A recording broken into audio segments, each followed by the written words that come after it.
And I'm so excited to bring my next guest on because Elise Rosenstock had taken really a hobby of hers, and she took $300 and funded that hobby and created a hugely successful jewelry brand. And she has been featured. She's been in Saks Fifth Avenue, in Bloomingdale's, on HSN. She's on QVC. She does a ton with different charitable organizations. And she has really learned how to take her hobby into fruition, create a hugely successful product, and build a team around that as well. So if you have an idea for a product, or if you have a product and you're trying to figure out, how do I do something with this? Listen up, because Elise is going to be sharing that information with us. So welcome, Elise Rosenstock. Hi. Can you see me okay? Hi. I think you're on mute.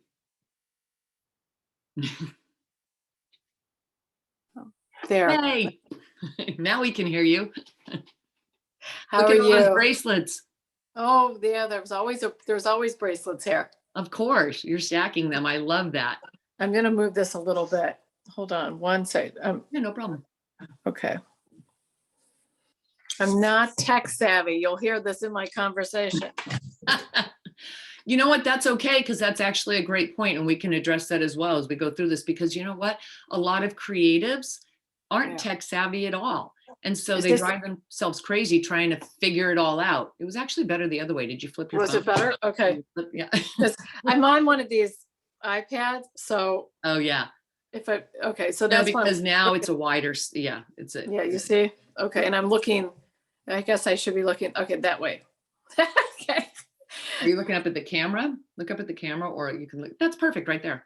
Right there? Okay. Whatever works, whatever's comfortable for you. It doesn't really matter. I'm comfortable. I just crack myself up when it comes to technology, but I'm so happy to be here, Kim. Thank you for having me. Hey, I'm so glad you're here, because we talked offline, and I loved our conversation, and I work with entrepreneurs that are starting their businesses. And so I'm always looking for people that have done just what some other people want to do, but they just get so caught up in the, oh my, like I'm not tech savvy or whatever, but that they allow that kind of stuff to trip them up. And I don't know how, and all of that. So I would love it. There's so many different levels to our conversation that I want to get into, but I would love to start with how you actually started. Like how you had this idea, you started beading, how you actually started that, and how you started the whole brand, ElyseRyan Jewelry. Well, that's a really good question. And I'm going to date myself right now, because it's been probably about 23 years ago in Cleveland, Ohio. I was a Cleveland public school teacher. I graduated from Ohio State University and was raising my kids there. And my best friend and I always saw each other every day. And we talked about jewelry, and she came up with this great idea. We should make some jewelry. And I'm like, okay, well, I'd love to, because I was very artsy.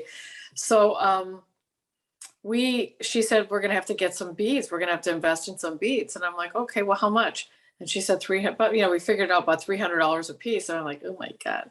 I was on a very tight budget back then with 2 kids, and my husband was working. So I told him, I said, I'm going to take $300 out of the bank.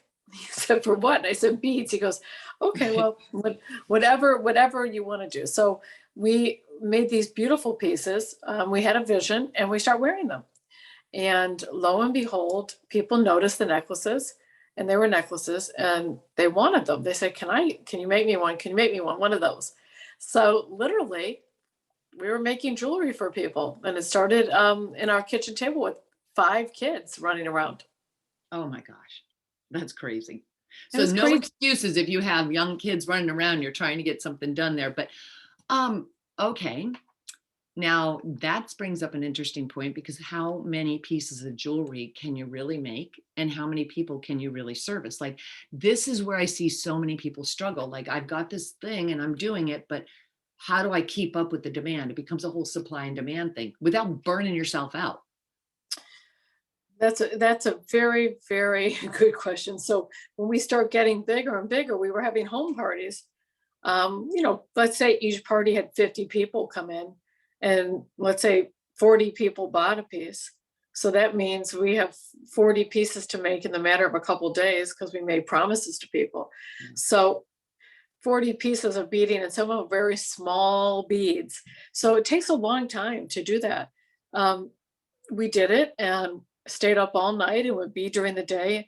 And I had the energy. I came from a family of salesmen. So I really had the drive. I saw something here and I said, this is really special. People like what we're doing. But my friend, and she's still my best friend for years, when I found out I was going to move from Cleveland to Connecticut, she said to me, I can't do this anymore. This is exhausting. And I said, oh, are you sure? Are you sure? And she goes, go for it. So I said, I'm going to take a break. So I moved to Connecticut and I had two little girls and we lived in a hotel. And I said, I'm going to take a break. I'm not going to bead. Well, I didn't know anybody in Connecticut. So I went into the preschools and and people love my jewelry. So they were like, Elise, I love your jewelry. Nice to meet you. So this was my segue into making friends and building my business up. And I really never thought I was going to do it. And I got her blessing, go for it, have fun. And that's the beginning of the next chapter. And the ElyseRyan name? Yeah, so when we launched, I was a very naive designer. I had no idea really what I was getting myself into. But when we launched a couture in Arizona many years ago, we were single-handedly one of the top new designer in sales, and we took on a couture Saks and Bloomingdale's. And the next thing you know, we were going to launch an In Style magazine and ads in Town and Country and all different things. So we met with a PR firm because I didn't know what I was doing. And so they said, well, Elise Rosenstock's a very long name. It's kind of hard to think, let's make a story out of, because my life is about stories and my brand is about stories. Let's make a story of your name. So my name obviously is Elise and my daughter's name is Ryan. And they're both spelled differently, but they like the aesthetics of the way the ElyseRyan looked with the two Y's. So, yep, there you go. Wow. Isn't that funny how it's kind of like an actor, a lot of times these actors, you're thinking, where'd that name come from? Is that really your name, and how it changes? But did you say you lived in a hotel? We lived in a hotel. We moved to Connecticut and our house wasn't ready. So I literally was living out of a hotel for about 3 months and I really did not know a single person there. Oh, so it was really like, and that's another thing for young mom and entrepreneurs. If you're moving or you're in a new town or something, it's a great segue, the preschools, to meet people and join different groups. And that was really the start of the ElyseRyan brand. Yeah. Yeah, that's fantastic because you're using your resources that are right there. But how do you, so how you mentioned you were doing that, you're doing the beading, now you're doing it on your own, and then you're opening, right? You're in Arizona, but there's a gap there. And that's what I want to address that, because it's one thing to say I'm beading and I'm doing this, but again, it's supply and demand. And now that you're going to be featured in Style, you're going to do this, you got PR firms and such. Where's the gap? Like, what took you to that point? Okay, so the gap is Connecticut. And I started with friends in preschool having house parties again. And some of the local jewelry stores got wind of me. And they're like, who is this girl? She's taking our customers. She's selling to our customers. So a couple of contacted me and asked me who I was, and they'd like to carry my line. And the next thing I know, it was in Guild stores in Connecticut. And the next thing in Andover, Massachusetts. And all of a sudden I couldn't handle it much more because I was beading probably till 3-4 o'clock every morning. And then I would imagine so. I mean, I don't know how you do that. It was hard. And I still do it, just for the record. We'll come to that down the road. But so somebody came to me and said, you can't keep up this pace anymore. And I'm like, you're right. It's just hard. So I, partnered with some people, and, there's people out there who want to partner and collaborate and do things. And then the next thing I know, I had, a much more beneficial manufacturing situation. Well, yeah, that's the thing that you have to start getting into something like that, because I don't know how. I mean, like, we hear this kind of stuff on Shark Tank all the time. It's like supply and demand. How are you going to do that? You're in your kitchen doing things, and yeah, I mean, I would imagine that like your friend that started with you, it would be very easy to burn out and to just say, I don't know that I can continue to do this. So Right. what for you, was there like a mental shift? Was there something that you just said? What was the thing that kind of propelled you forward? Because you got young kids at home. Well, I have the drive in me because I saw it's such a good feeling when people wear your jewelry and they really like it and they're asking for more and more and more. Mm. Had people didn't, if they didn't like it, I would not have pushed it. But when people like a product that you're doing, it definitely motivates you and it gives you the drive to say, "Like, I have something here, but I got to figure out how to do this." Yeah. And I think I hit a wall when I was up all night nonstop, and then all of a sudden the orders were by the hundreds and hundreds, and I'm like, I physically can't do this. I mean, I Yeah. can't. So that's when I think when somebody actually hit me over the head, it was one of the managers of one of the jewelry stores. She looked at me and she said, "Elise, I'm going to introduce you to some people because people love this, but you need help." And I'm like, I definitely need help here. So Yeah. Yeah, you can't keep up.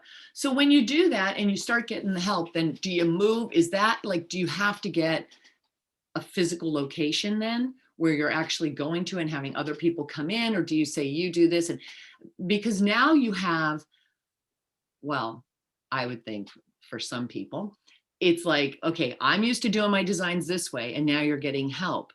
Was it kind of hard to let that go, to have other people now do those designs? Were you like hovering over them, and were you I would feel like personally, I'd be like, oh, let me look at that. Oh, let me check that. It would take I'm me a still while to kind of let my baby go. right. I'm still like that, and that's a fault of mine, but it's a control thing. When we started manufacturing overseas in Thailand for QVC, I'm like, oh my gosh, I'm losing control. I don't know what to do. But I I worked with very reputable people and I had liaisons in between. So I would create the design, send it over, get a professional CAD drawing made up of it. I'd have to approve it. And the actual physical sample came to me first for approval. So if I didn't like something, it wasn't going out there. I checked the quality. And once I saw that the quality was there and that the QVC people they approved the quality, I knew I had a good product and I Mhm. was very comfortable selling the product. So um, I, I definitely, those of you who are control freaks like me, I definitely give you advice to let yourself have help when it's the right time. But you might stumble a few times. I mean, I just be prepared. Not everything goes as planned. I mean, I had many hiccups building a brand, and I never ever want anybody to think it's like seamless. That Yeah. there aren't problems. There's always something that comes up. Yeah. Well, and also, I mean, there's a lot of hustle that has to take place initially. I mean, you started before really, I mean, if you're talking 23 years ago or whatever, we didn't have as much going with the internet as we do now, right? No, We didn't have all these online capabilities where it's kind of a little bit easier to get things done and graphics and all and kind of pull a team together. But right, you have to hustle. Like I tell entrepreneurs all the time, you have to, you can't just walk into a business and think, I want to start a lifestyle business, meaning I want a little more freedom and flexibility in my schedule. I want to be able to dictate that.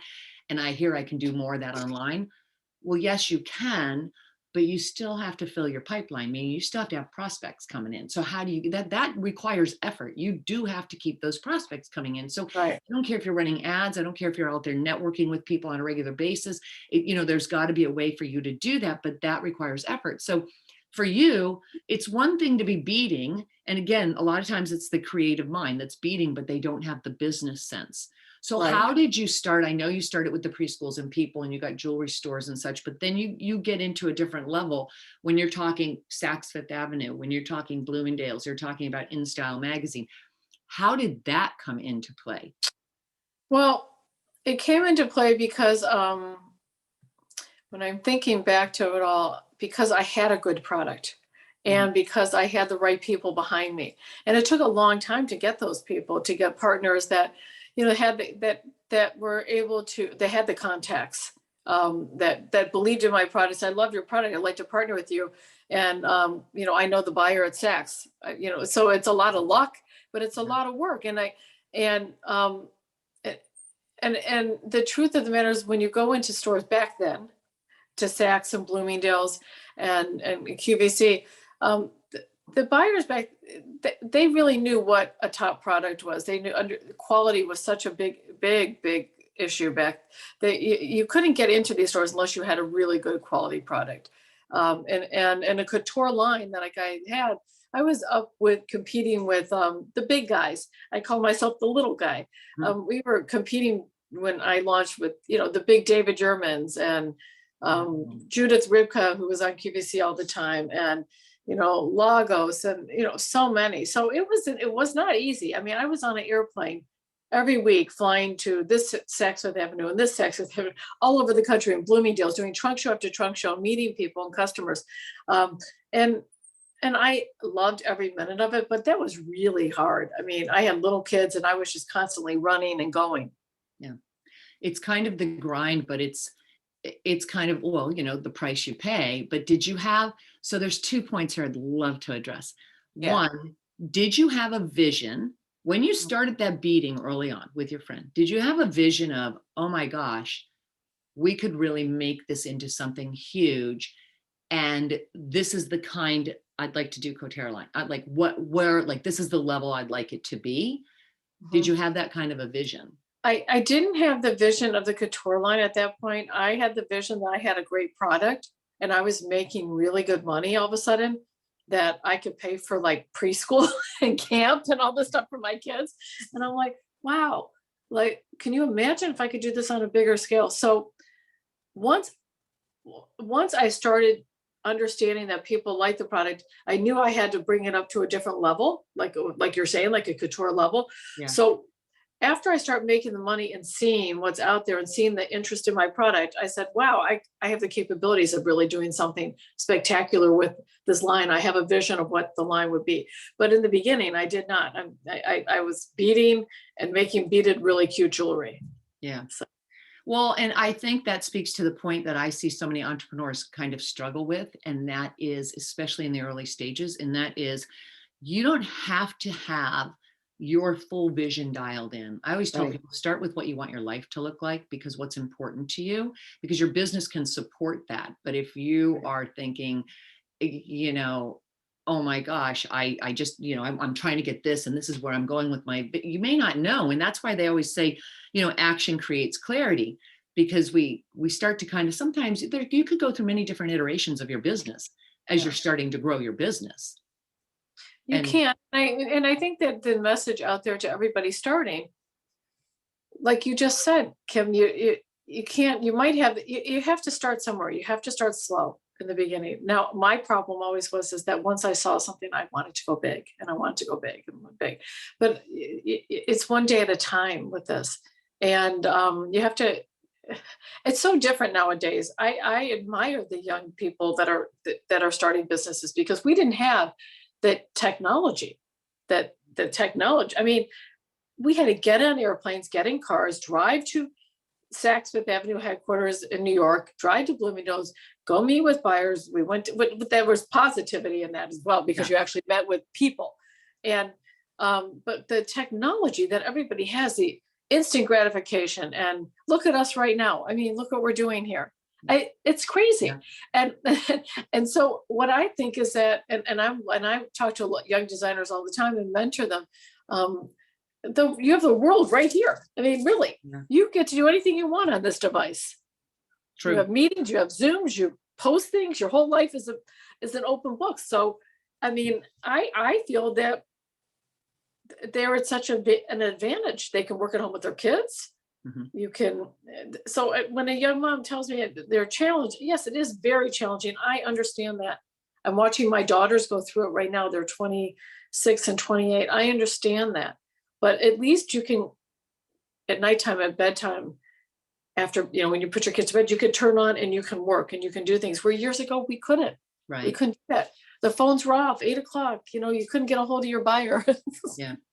Yeah, it's really juggling, learning how to juggle and balance everything. And you're right, years ago, I mean, we didn't, the world's become so small. And we do have that ability to reach people, which is why I see a lot of people going, oh, I just want to be able to do it online and da da da. And you can, but you still have to put yourself out there.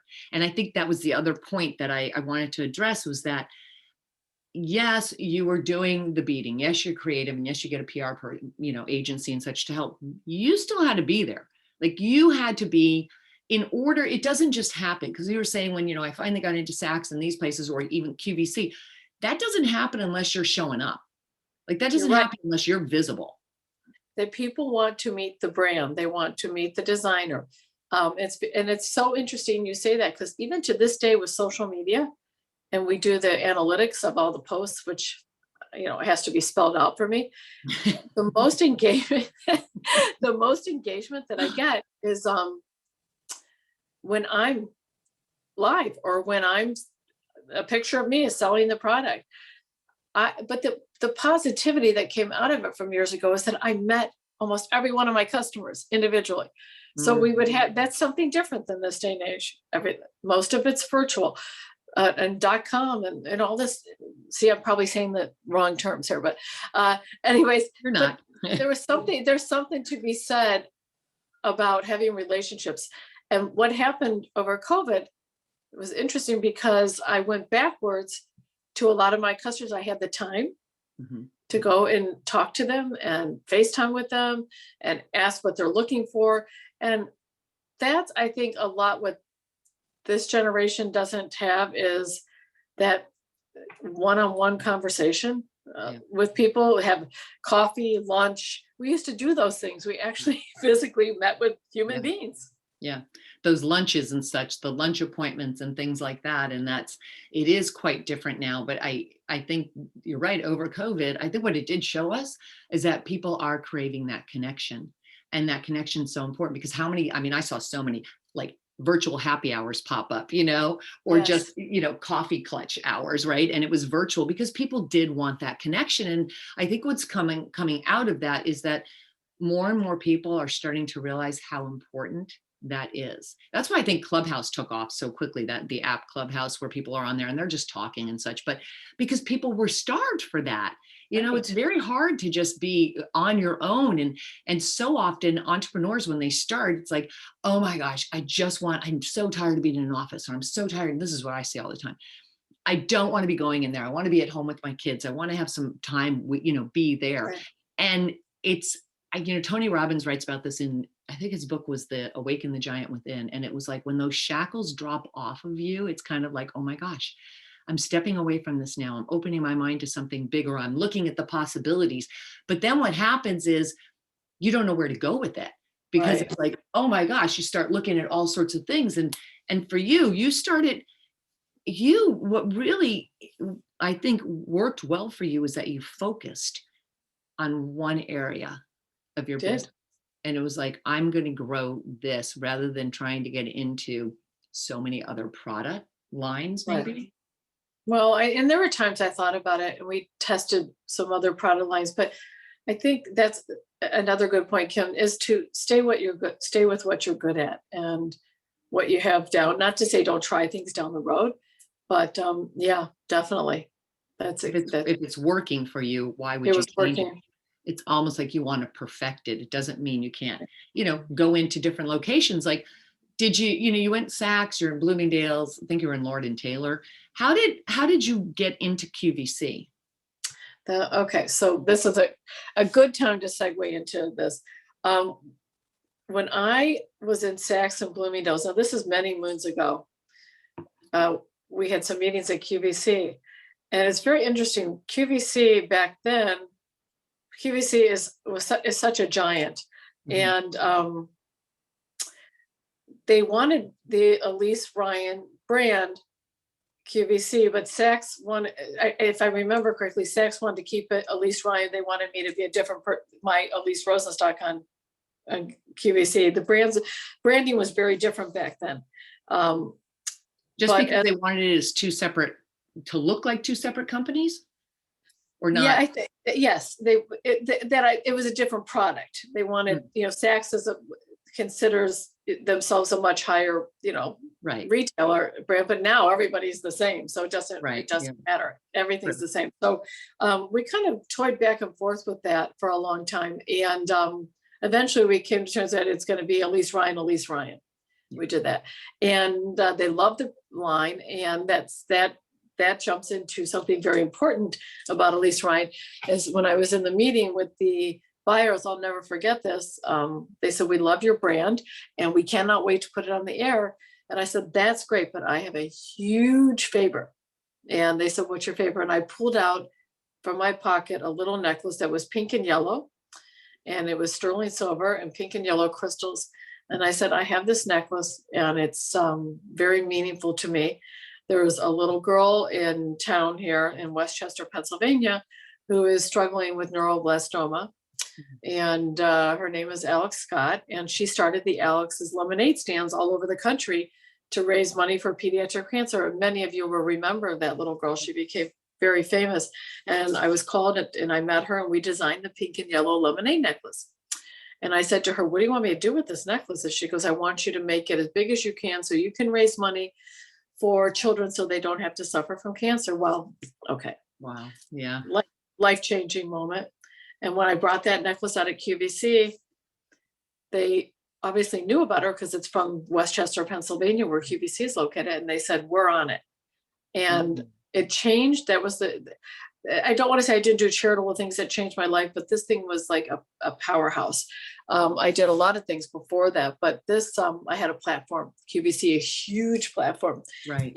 And we said, let's make 1,000 of these and see what happens. So I launched ElyseRyan Jewelry at 4:00 one day against Oprah back in those days. And it did nicely. We were really excited about it. But then I went on the air for like 1 or 2 minutes with 1,000 necklaces that are pink and yellow lemonade necklaces that raise money for pediatric cancer, sold out. Yeah. 1,000 necklaces. And then they said, oh my gosh, this is a movement that's starting, because we were getting calls live on the air. And I wasn't ready for this. I wasn't a therapist. Yeah. But it was all of a sudden, Elise, thank God you're doing this. It means so much to me. My grandson has cancer, or my mother just passed away, and it went on. And what it showed us is that people wanted to have something that they could tell their stories. They could unite people. They can talk about it. And there were many times in the air I just burst out crying myself and the show host, because some of it's just gut wrenching. And I don't want to say all of us, but many people have been through really horrible situations with cancer. So fast forward, we did this for several years, this necklace and bracelets and earrings, and we sold, I don't quote me, but 80,000 necklaces, maybe 20, 30,000 pairs of earrings and bracelets. And then we did tote bags and all these different things. And when over a course of several years, we raised $1 million. Oh my gosh. For pediatric cancer research. So that was life-changing. That kind of changed now the next segment of my business and where it was going to take me, because jewelry is jewelry and it's super fun. We love jewelry. And things are fun. And I love to buy accessories. And probably should take some more notes from Rachel from your last segment, because I'm spending money. But what I realized is there's a need. People want to make a difference. People want to stack for causes. People want to look down. I mean, I have friends wearing beautiful Cartier bracelets and tennis bracelets, and then they have on, a pink and yellow bracelet. And I said, do you wear this because you just love me and you're supporting me? They said, no, it's something to wake up every day and put a bracelet on and look down and know that you're part of something and that you're making a difference. And that has now been the path that ElyseRyan has taken. Of course, I do my line on QVC and I do my website, but my heart and my soul is making jewelry that tells stories and changes lives. Yeah. And it did, in a sense, change somewhat. Now, I wouldn't say the trajectory of your business, but it did kind of change where your focus is. And I think that's hugely important, because so oftentimes when people are starting a business or there is an entrepreneur, they reach a point where it's like, well, why am I really doing this? And what is this for? And a lot of times for most of us, it's, I want to be able to, most everybody wants to help, right? In some Right. way or form. We all want to help. That's just human nature.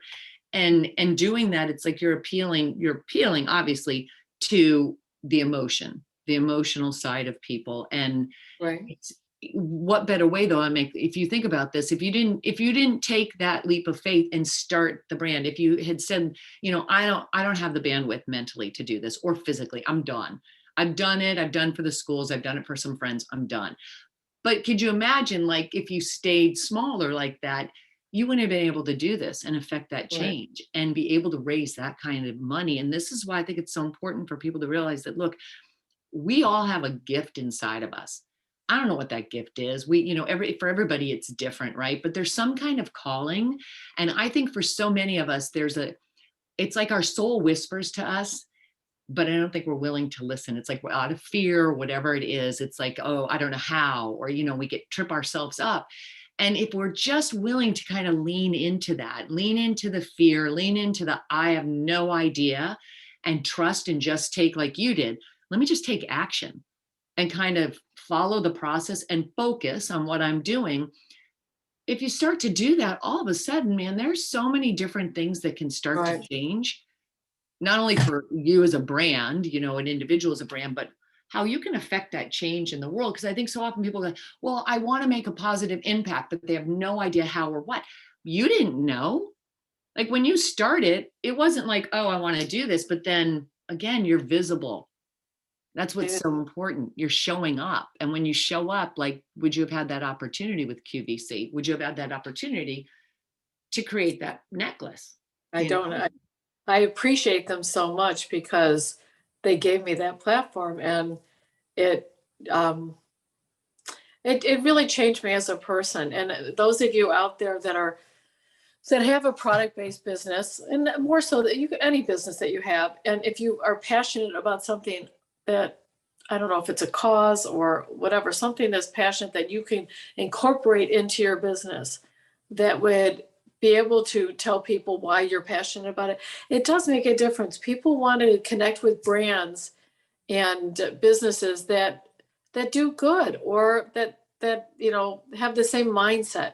That especially in this day and age, this has been going on for years, but I see it more since COVID.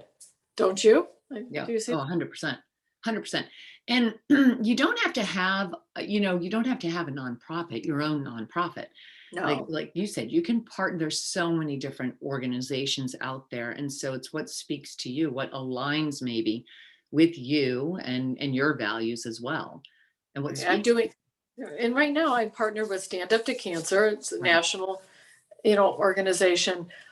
Means, on a personal story, means so much to me.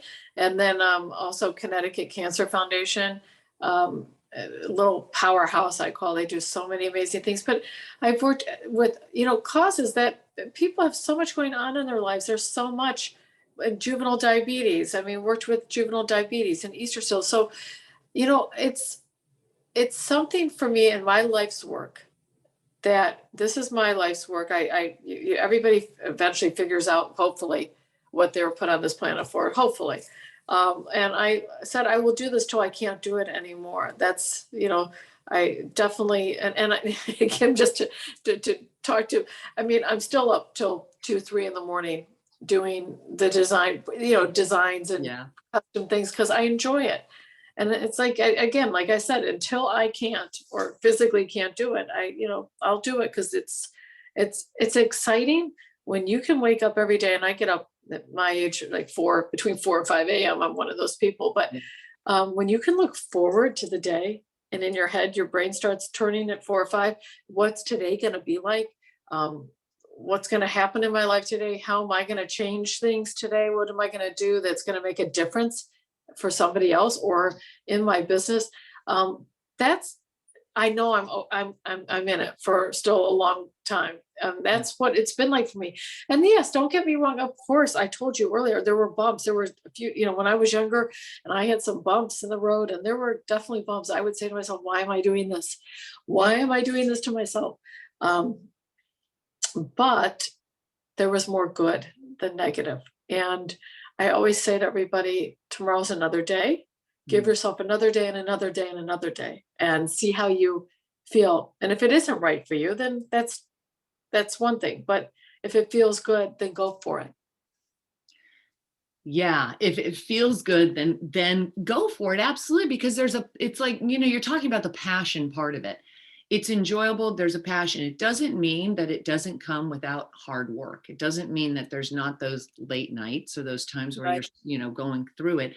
But it is a thing that, building a business, in your case, building a brand, which is what a lot of people strive to do, but try doing that, yeah, there's, you don't know because you don't have all the answers. And so it's kind of Right. like I always tell people, focus on the step that's in front of you first, because as long as it's intentional and you know that, okay, well, it's moving me to, is it moving you towards what it is that you ideally Right. want?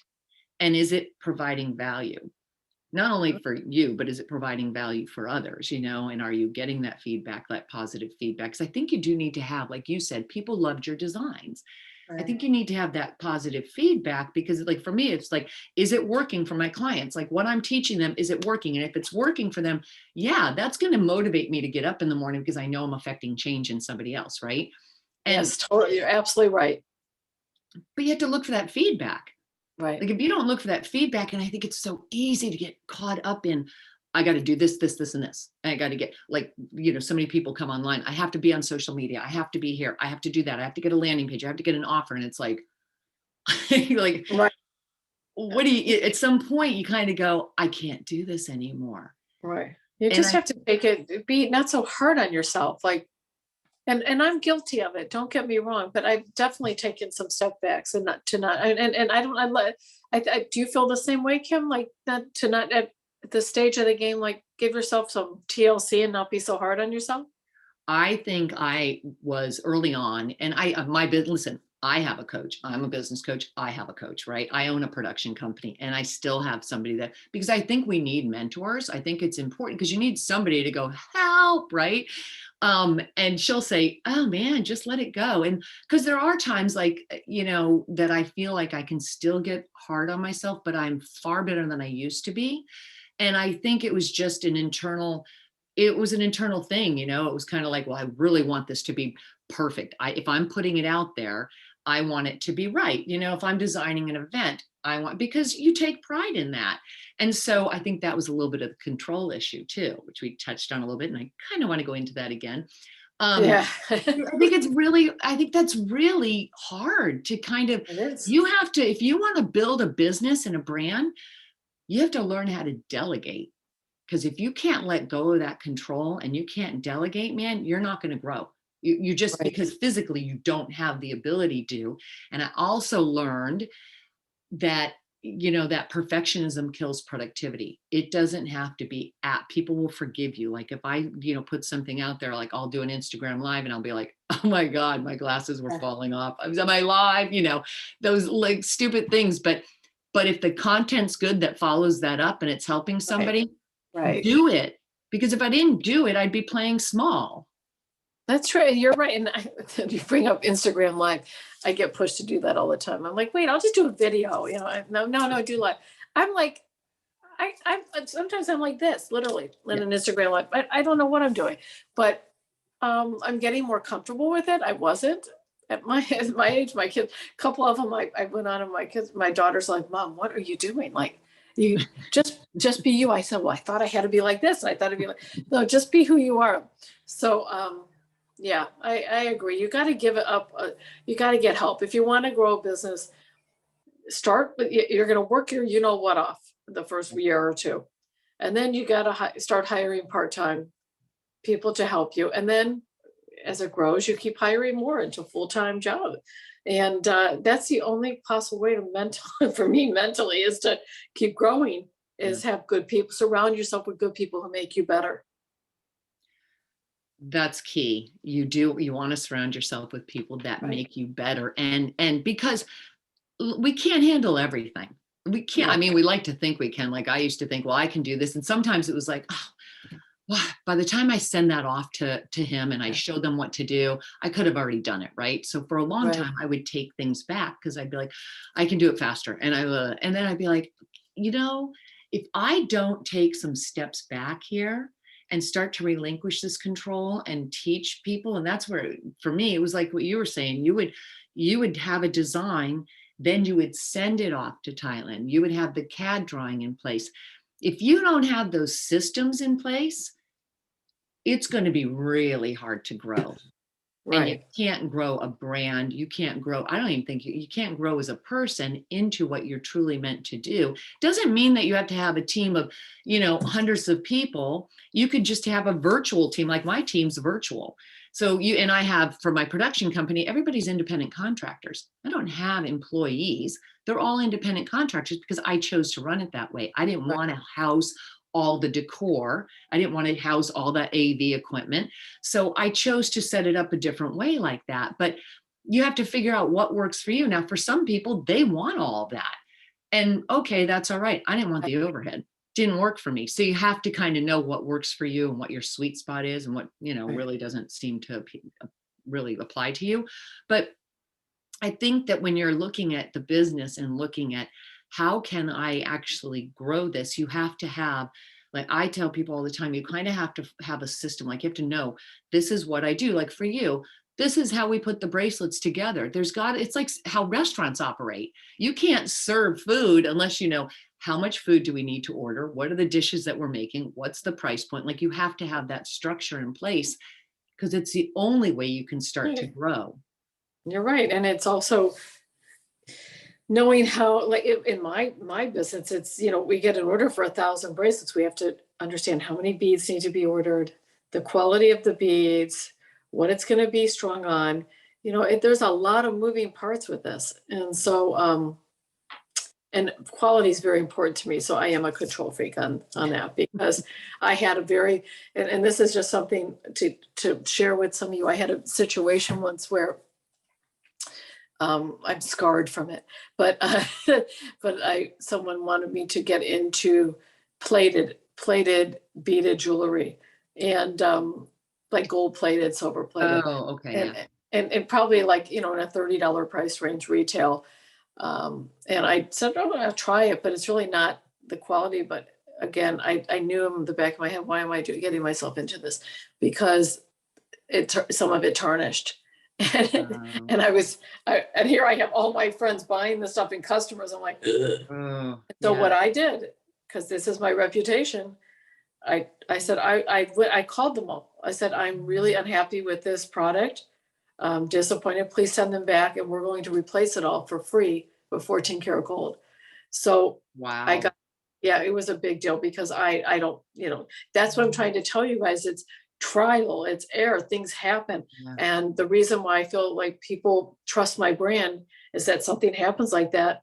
And we actually made calls and said, please send us back the bracelet. We want to send you the exact one in gold. And what that did now is take my business to another level because everything on my website is 14 karat gold filled, sterling silver. And, these are different things that this just happened a couple of years ago. This isn't even something Yeah. so yeah. Out of problems opportunities can come out of problems. Part of that is you're in a sense weren't listening, like you knew in the back of your head, I don't know if I really want to do this. But at the same time, okay, trial and error, and you turn it Right, into an opportunity, but also you're speaking to standing behind your brand.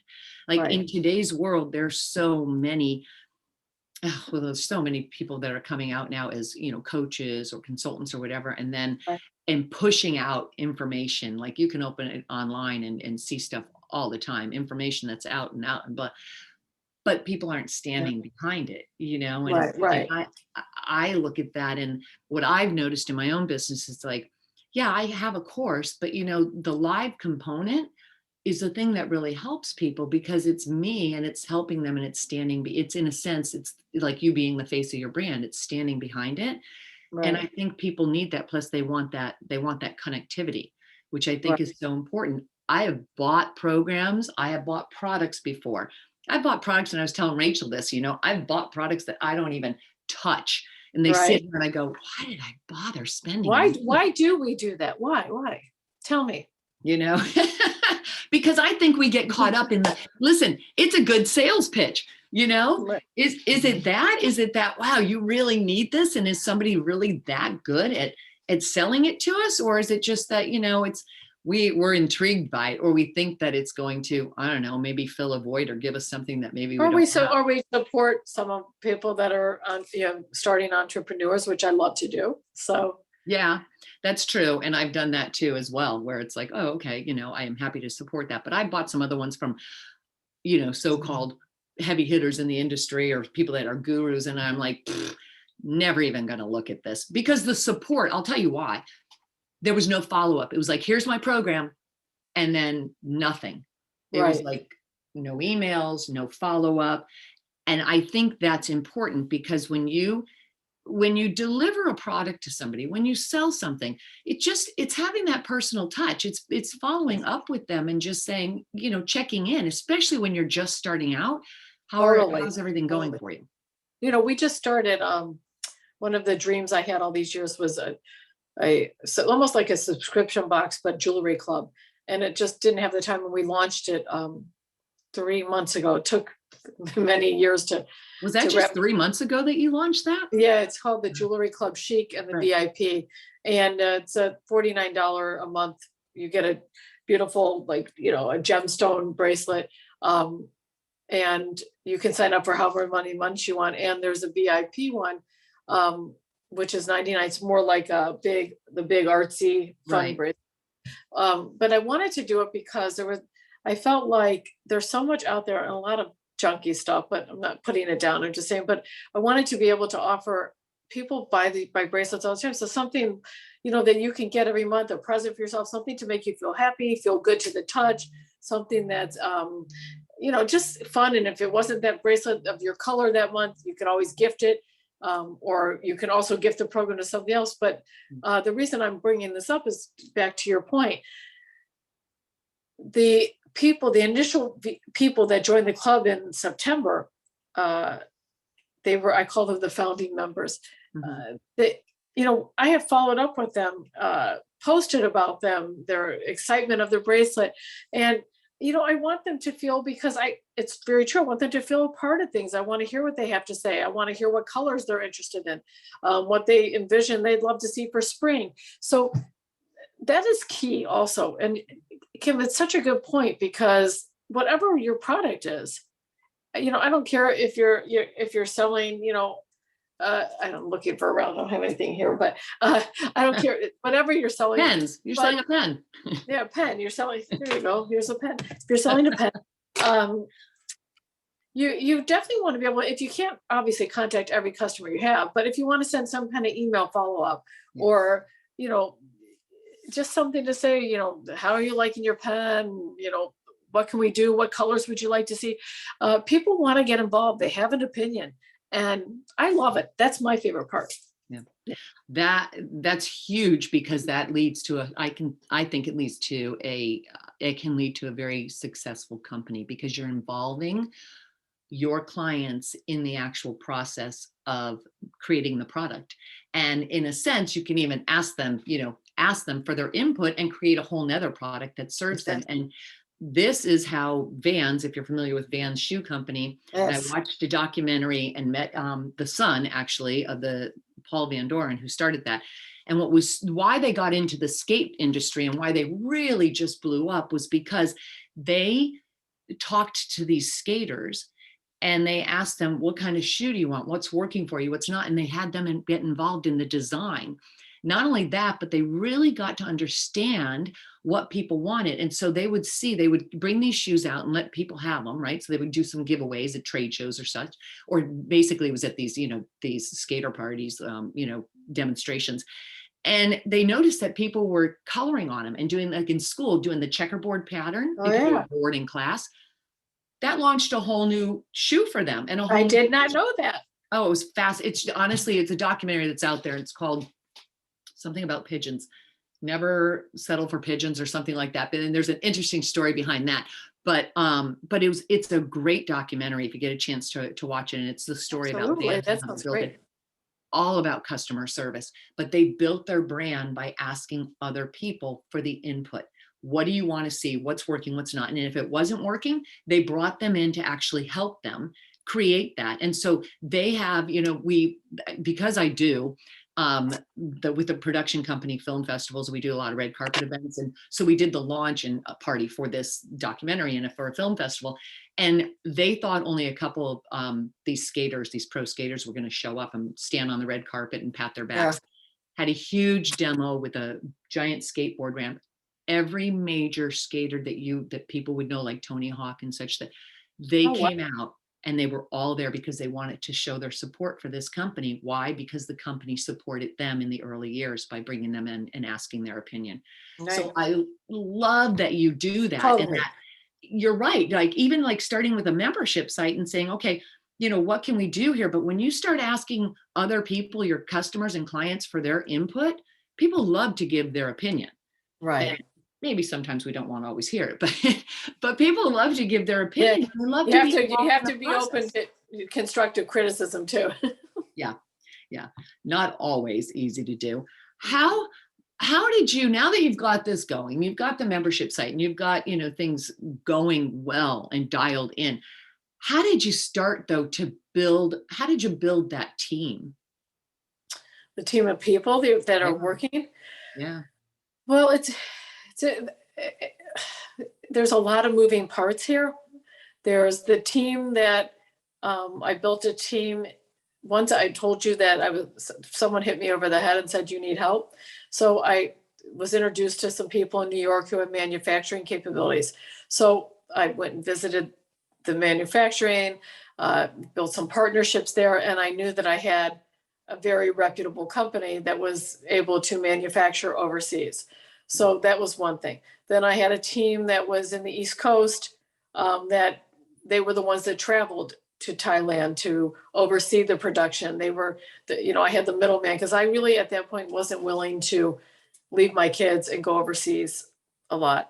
Yeah. So I just happened to get lucky, and I guess I did my homework a little bit, but it was a lot of luck to put in, to also talk to stores, talk to the Saks Fifth Avenues or the smaller mom and pop stores.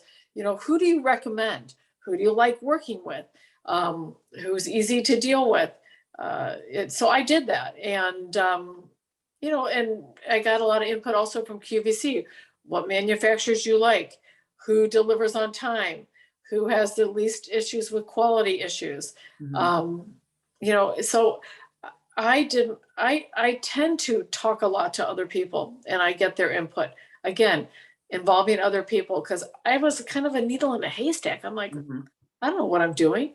So I really had to put on a designer hat and say, help me.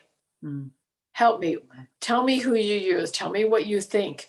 And I think to those of you out there that are starting businesses, and whether it's jewelry or clothing or soaps or oils, whatever, you have the internet, which is huge to do a lot of research, but it's also great to even, if you connect with people, even on Clubhouse. Look at us, Kim. We're connecting here right now.